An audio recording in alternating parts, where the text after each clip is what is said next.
Iran के power corridor से आ रही खबरें अब सिर्फ कूटनीतिक नहीं बल्कि युद्ध के नगाड़े जैसी सुनाई दे रही है।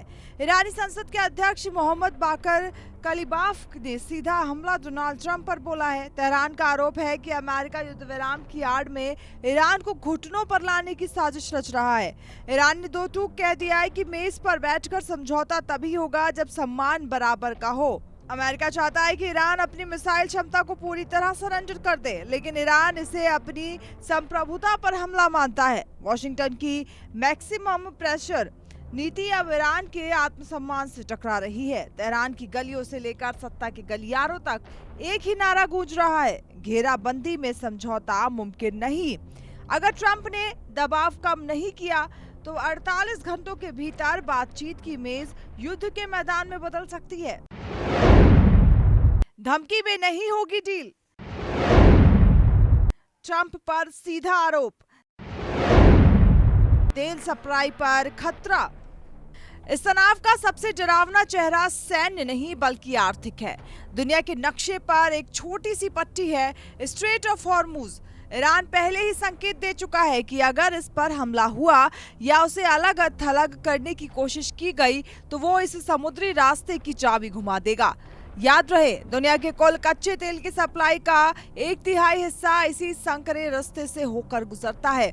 अगर ईरान ने हॉर्मुज को बंद किया तो वैश्विक अर्थव्यवस्था ताश के पत्तों की तरह ढह जाएगी। तेल की कीमतें आसमान छूने लगेंगी, जिससे न केवल अमेरिका बल्कि पूरे यूरोप और एशिया के में महंगाई का ऐसा विस्फोट होगा जिसे संभालना किसी भी सरकार के बस में नहीं होगा।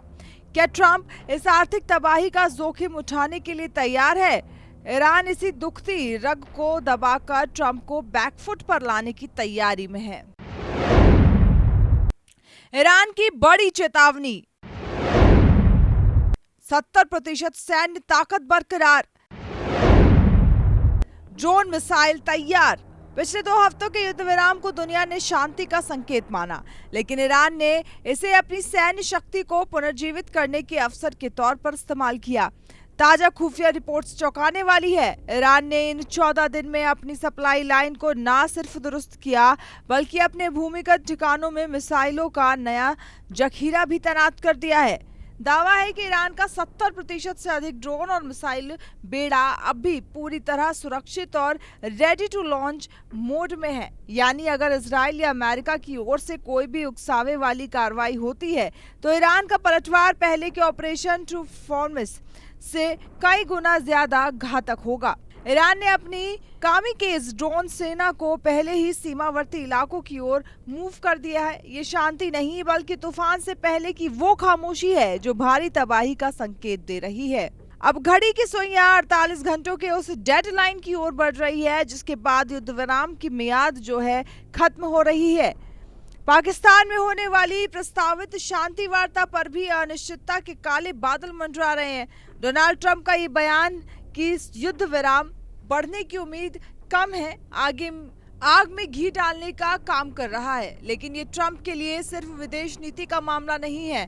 अगर मध्य पूर्व में फिर से जंग छिड़ती है तो उसका सीधा असर अमेरिकी राजनीति और वहां की घरेलू अर्थव्यवस्था पर पड़ेगा। ट्रंप ने वादा किया था कि वो युद्ध खत्म करेंगे, लेकिन क्या वो एक नए और ज्यादा भीषण युद्ध के जनक बन जाएंगे? ईरान ने साफ कर दिया है कि वह झुकने को तैयार नहीं है और ट्रंप अपनी शर्तों से पीछे हटने को राजी नहीं है। ये ईगो की लड़ाई अब एक वैश्विक संकट का रूप ले चुकी है। फिर से बड़ा हमला संभव, डील पर संकट, ट्रंप पर बढ़ेगा दबाव। सवाल अब ये नहीं है कि हमला कौन करेगा, सवाल ये है कि क्या कोई भी इस तबाही को रोकने की हिम्मत दिखा पाएगा। एक तरफ डोनाल्ड ट्रंप की जिद है तो दूसरी तरफ ईरान का पलटवार करने का संकल्प।